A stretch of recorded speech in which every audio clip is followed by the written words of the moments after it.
1 Nephi chapter 4. And it came to pass that I spake unto my brethren, saying, Let us go up again unto Jerusalem, and let us be faithful in keeping the commandments of the Lord. For behold, he is mightier than all the earth. Then why not mightier than Laban and his 50, yea, or even than his tens of thousands? Therefore let us go up, let us be strong like unto Moses, for he truly spake unto the waters of the Red Sea, and they divided hither and thither. And our fathers came through out of captivity on dry ground, and the armies of Pharaoh did follow, and were drowned in the waters of the Red Sea. Now behold, ye know that this is true, and ye also know that an angel hath spoken unto you. Wherefore can ye doubt? Let us go up. The Lord is able to deliver us, even as our fathers, and to destroy Laban, even as the Egyptians. Now, when I had spoken these words, they were yet wroth, and did still continue to murmur. Nevertheless they did follow me up until we came without the walls of Jerusalem. And it was by night. And I caused that they should hide themselves without the walls. And after they had hid themselves, I, Nephi, crept into the city, and went forth towards the house of Laban. And I was led by the Spirit, not knowing beforehand the things which I should do. Nevertheless I went forth, and as I came near unto the house of Laban, I beheld a man. And he had fallen to the earth before me, for he was drunken with wine. And when I came to him, I found that it was Laban. And I beheld his sword, and I drew it forth from the sheath thereof, and the hilt thereof was of pure gold, and the workmanship thereof was exceedingly fine. And I saw that the blade thereof was of the most precious steel. And it came to pass that I was constrained by the Spirit that I should kill Laban. But I said in my heart, Never at any time have I shed the blood of man, and I shrunk that I might not slay him. And the Spirit said unto me again, Behold, the Lord hath delivered him into thy hands. Yea, and I also knew that he had sought to take away mine own life. Yea, and he would not hearken unto the commandments of the Lord. And he also had taken away our property. And it came to pass that the Spirit said unto me again, Slay him, for the Lord hath delivered him into thy hands. Behold, the Lord slayeth the wicked to bring forth his righteous purposes. It is better that one man should perish, than that a nation should dwindle and perish in unbelief.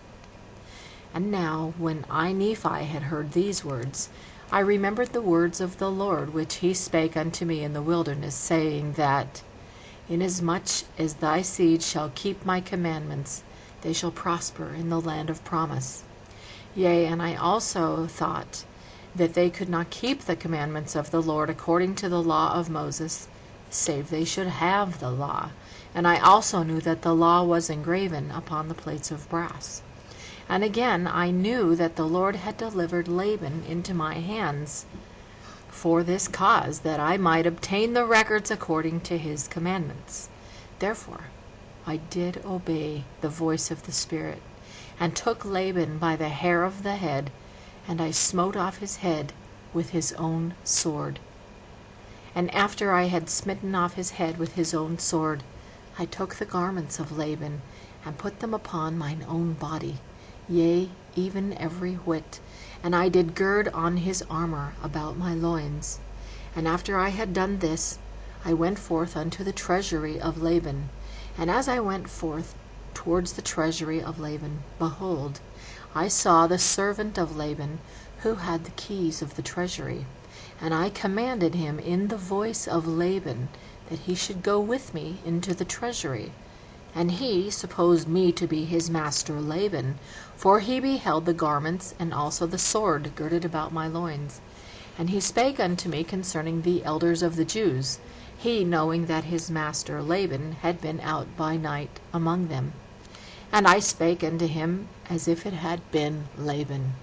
And I also spake unto him that I should carry the engravings which were upon the plates of brass to my elder brethren, who were without the walls. And I also bade him that he should follow me. After he, supposing that I spake of the brethren of the church, and that I was truly that Laban whom I had slain, wherefore he did follow me.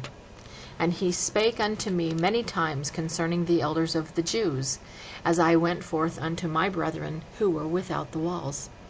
And it came to pass that when Laban saw me, he was exceedingly frightened, and also Lemuel and Sam, and they fled from before my presence, for they supposed it was Laban, and that he had slain me, and had sought to take away their lives also. And it came to pass that I called after them, and they did hear me, wherefore they did cease to flee from my presence. And it came to pass that when the servant of Laban beheld my brethren, he began to tremble, and he was about to flee from before me, and return to the city of Jerusalem. And now I, Nephi, being a man large in stature, and also having received much strength of the Lord, therefore I did seize upon the servant of Laban, and held him, that he should not flee. Then it came to pass that I spake with him, that if he would hearken unto my words, as the Lord liveth, and as I live, even so, that if he would hearken unto our words, we would spare his life. And I spake unto him even with an oath, that he need not fear, that he should be a free man like unto us, if he would go down in the wilderness with us. And I also spake unto him, saying, Surely the Lord hath commanded us to do this thing, and shall we not be diligent in keeping the commandments of the Lord? Therefore, if thou wilt go down into the wilderness to my father, thou shalt have place with us. And it came to pass that Zoram did take courage at the words which I spake. Now Zoram was the name of the servant, and he promised that he would go down into the wilderness unto our father. Yea, and he also made an oath unto us, that he would tarry with us from that time forth. Now we were desirous that he should tarry with us for this cause, that the Jews might not know concerning our flight into the wilderness, lest they should pursue us and destroy us. And it came to pass that when Zoram had made an oath unto us, our fears did cease concerning him. And it came to pass that we took the plates of brass and the servant of Laban, and departed into the wilderness, and journeyed unto the tent of our father.